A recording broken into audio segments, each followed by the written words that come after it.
All right, welcome back. So let's talk about these aunties, Auntie Ayo Adesonya and what you call her? What's her name again? No, let me see. I'll just look at it. Bimbo Akintola. Let's listen to this video and then we'll talk. This man tried to take away everything that was you. This man was checking what you were eating.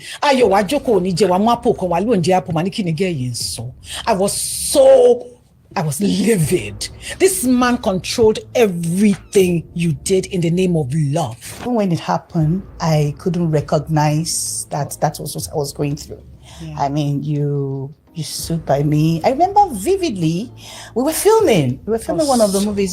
You went off. Because, I mean, I was with you on set and I left to go and pick something from the house. By the time I came back, I was wearing glasses and you were like, Ayo, what happened? I had a swollen eye. People don't know what you went through. When they say domestic violence, they say, okay, oh, he beat her. He did more than that. Yes, this man tried to take away everything that was you. This man was checking what you were eating. I was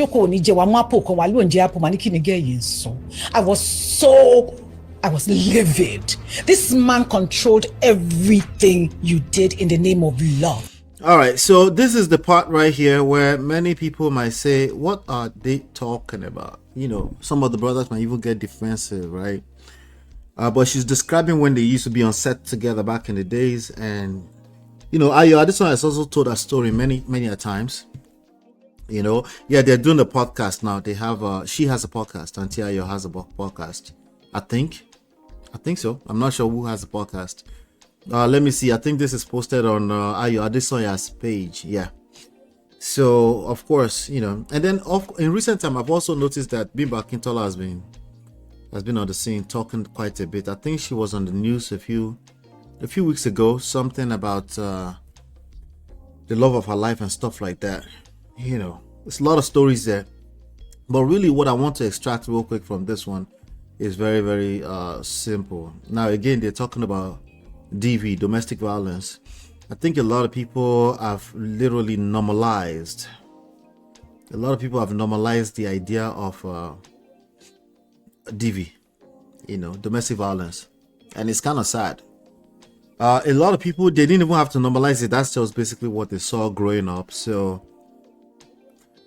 a major part of their of the way they comprehend relationships involves like it's normal. Like they might even tell you, like, what's the big deal? They say, so you're just going to sit down here and act like so you never did what? We never did what? No, we never did. So actually you're the one that's abnormal. You'll be shocked how many people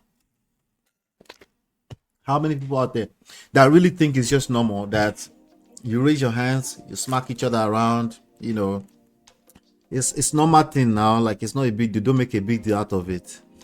Maybe in the last 3 to 5 years, we've seen people kind of slow down on that because they see that people drag them online unknowingly, unexpectedly. Like, they are shocked too. Like, why are you dragging us for something that's so normal? It is not normal. It is not normal. So so she's talking about how she used to come to work. She also told the story a little while back and stuff like that. But I wanted to start the show with this one just to say it is not normal. You know, let's just let's be careful what we actually normalize when it comes to relationship, you know. And also, some things might have been normal in the past. It's okay to actually start and say, hey, maybe we didn't know any better, you know, but it was never normal. Okay, maybe it was norm. How do we define norm? As in, like, it's common. Most people think because they've seen it all the time, it should be like everybody should understand. Not a big deal. But another thing that you would tend to see all the time is people that also by themselves. You know, that's also something that we saw over time. So we can't, now that we know better, what should we do? I think we should do better, right? It makes sense to do better. Now, in that same podcast, I think it's actually in that same podcast that she also, I don't have that video clip, but I'm going to talk about it. Okay. She also said 90% of Nigerian men cheat. Okay. That's another way of saying it is normal for men to cheat. Write that down, take that to the bank. It is not normal for men to cheat. Okay. It is not normal for men to cheat. Let me read this for you. I'm reading this from Daily Post. Nollywood actress Bimbo Akintola has stated that infidelity and polygamy in Nigerian society will always coexist. Well, infidelity and polygamy actually are two parallel lines. We might have been thinking of them as the same thing. They're actually not the same thing. But I think I know what she's trying to say. Right. She says, during a podcast interview with fellow actress Ayo Adesonya, Akintola alleged that a significant majority of Nigerian men cheat on their partners, citing a staggering 90 to 90% figure. All right. So again, we can use this interpretation of statistics. We can also use it across the board. Okay. Basically what she's been exposed to, what she saw for the most part of her life, what she sees on TV, what she sees in anything that looks like popular gathering, the popular loud talker. Yes, she's right. But in the grand scheme of things, most men actually don't have that type of access. Okay, and it has nothing to do with the fact they are broke either. Okay, because some people might say, oh, but you mean broke people don't cheat? I didn't say that. Broke people can cheat, but the broke people that's cheating also has options. Okay, maybe he's a talker, maybe he's a funny guy, maybe it's something is making those kind of options available for him in his own little ecosystem. But that's typically not majority of men. Again, if we start to show you now, it start showing that most men don't have this type of access. Anywhere you go in the world, it will shock you. But again, this is how we normalize bad behavior, right?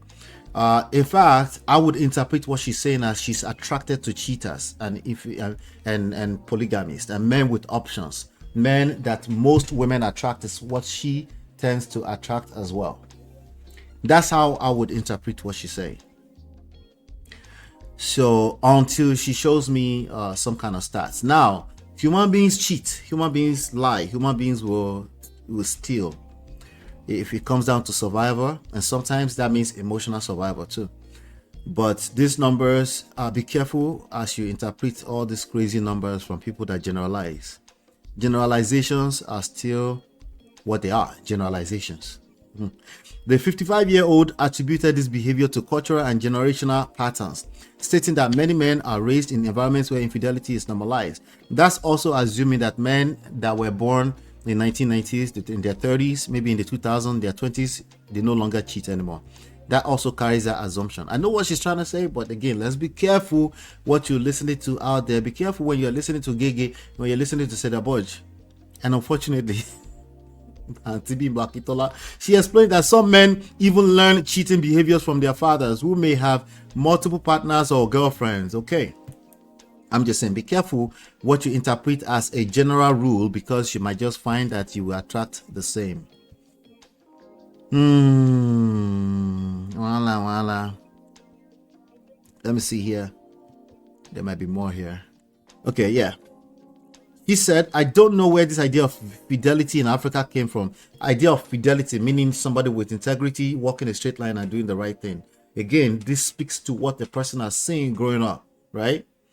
So there are actually many people who do that to a fault. I was just talking to my uncle, the high chief, the other day. I said, integrity from where we came from is not something we have to work too hard for. It's who we are. In fact, sometimes we do that to a fault. We don't know when the game of life is not about quote unquote integrity, when already we do it enough. And then sometimes we're surprised why we're not getting what we think we deserve because we walk a straight line. Just because you walk a straight line doesn't mean you deserve anything special. You don't deserve candy because you walk a straight line. You should walk a straight line. You should do the right thing always. That's good for you. It should be good enough for you. You don't need anybody else to give you accolades or candy to make that good. It should be good enough by itself if you're a virgin. But let me guess. There's a guy out there who has been listening to Gigi and said there's no more virgin in our country. And what do we know? That's a lie. There are virgins. They're just not in your circle. You're not attracted to them. Okay. So again, when people tell or interpret all these stats or interpret our society, they're basically telling their own personal stories. Don't take it personal. They're telling their own story, how they see life. They're telling their own story, their perception, their their view of life. That's what they're saying. So be careful when you interpret these kind of things. Yes, we do know that when you go to certain societies, certain behaviors tend to prevail more than in other societies. Like, for example, you might see more Oloshos in Nigeria more than here. Why? Because of economy, right? You might see more Yahoo boys in Nigeria more than here, when half of these kids might be in school. If it was a good economy, yes, that's true. But in the grand scheme of things, it's still a society of people, and generalizations are still exactly that, generalizations. I can't tell you whether to stay or leave, but you leave this one and move to the next one, you still have the same issue. Well, that's not the issue there. The issue there is because people attract what they attract when they don't work on themselves, right? So if you jump from one to another guy, you're probably going to attract the same thing because you never did the work on yourself. This has nothing to do with, oh, everybody's just a cheater. She said they all cheat. 90% of them cheat. It's engraved in them. I know you might want to change them, but I hear characters are fully formed when you're 7 years old. Some of them, all right, I'll give her a pass. She's just giving her opinion. It's okay. It's all right. Let's all drink water. And let's drink water. It's okay. Dee says she's glowing. She looks really good. Shout out to her. Because they cheat to marry a new wife in modern day, are they actually parallel? They are very parallel. All right. Cheaters and polygamy, they are not the same thing. They're just two different things. All right. Some people cheat to flip them into wives. Is that what you're saying? They're still different, though. There's still different, you know. I see what you're saying, but they're two different things, basically. Because the reason why I'm saying they're two different things is because some men will actually use justify. When they are cheating, they will say, in our society, I played one of you for you guys here the other day. When they are cheating, they say, well, in our society, there's no such thing as cheating. No, there is cheating. When you betray a person, that's cheating. So they use your same talking point to say there's no cheating, because after all, they are the same, right? Once you are cheating, you're just doing polygamy. No, they're two different things. One is betrayal. The other one is with your full chest. You want to be with another person or multiple people at the same time, right? So it just depends on the angle we're looking at it from, right? Yeah, what you're saying implies men in their 30s didn't have dads who normalize cheating. They did. Well, no, that's also generalization still, because I didn't have a dad who normalized that. Even my uncles who did such behavior, they didn't say it. It was just a lifestyle, and usually for a period of time. Some of them even outgrew it at some point too. Some people never see an uncle that outgrew it. So as far as they're concerned, it's a for life thing. Again, it's still all generalizations, right? And remember, what I'm saying here is that Auntie Akintola is actually right, but she's telling us our own story. She's not telling us everybody's story at the end of the day. It takes self-discipline for men not to cheat in their relationship. It takes purpose, not self-discipline. Okay, maybe another layer, self-discipline in engaging their purpose, not self-discipline in avoiding kwekus. Kwekus is still kwekus. Kwekus is still nobody's mate. But when you engage in a personal life mission and purpose, you usually have very little time for nonsense. Okay, so it's something that we have to be careful not to don't put ourselves on a pedestal. Anybody can still be tempted. If you're exposed to tons of temptations, you will fall, right? Then there's exposure. There's also having the resources to participate in this type of behavior over, in this society where they say everybody is billing, right? So yeah, let's be careful. I don't agree. Every new wife was born from a cheating relationship. There's two different things. Okay, they flip them as a burger into a wife. Okay, two different behaviors entirely.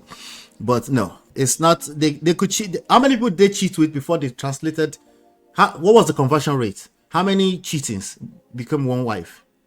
If they are so piled, all of them should be becoming wives.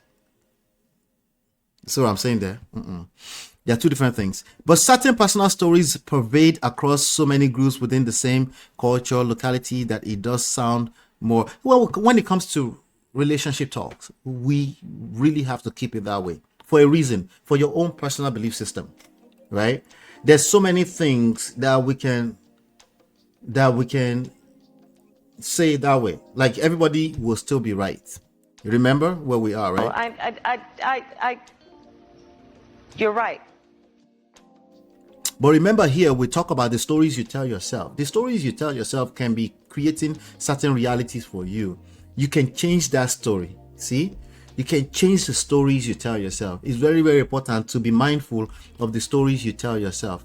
Some of you are so logical that you just can't help it. You must tell the actual truth and the logic of the story. Actually, you don't have to. And by the way, the type of story you tell yourself still becomes a reality. So that's just where we are. I do agree, however, that we should be careful with what we do with generalization. That's all I'm saying. That's all I'm saying, because it creates your perceptions about life. Even when you could be wrong, you will basically convert it to align with what you already believe. We're talking about belief systems now, right? They intersect. They are not parallel. Is this another English language problem? Probably, yeah. Uncle Beno, how are you doing, sir? Let me see. If you tell your wife that you have seen another beautiful flower you want to add to her on the same day you propose to that new flower, then it is not cheating. It is not cheating. The cheating is betrayal. Cheating and betrayal goes hand in hand. That's more parallel than cheating and polygamy. Cheating and polygamy are two different behaviors. Polygamy might have been a conversion from cheating, but it's not always true. The fact that it's not always true is something we need to highlight. Okay.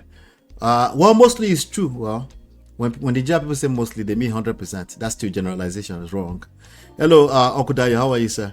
All right. So let's move on to other stuff. I want to let's continue the conversation. I see that was heated a little bit. Let's continue the conversation, but I want to move on to some other stories around the world.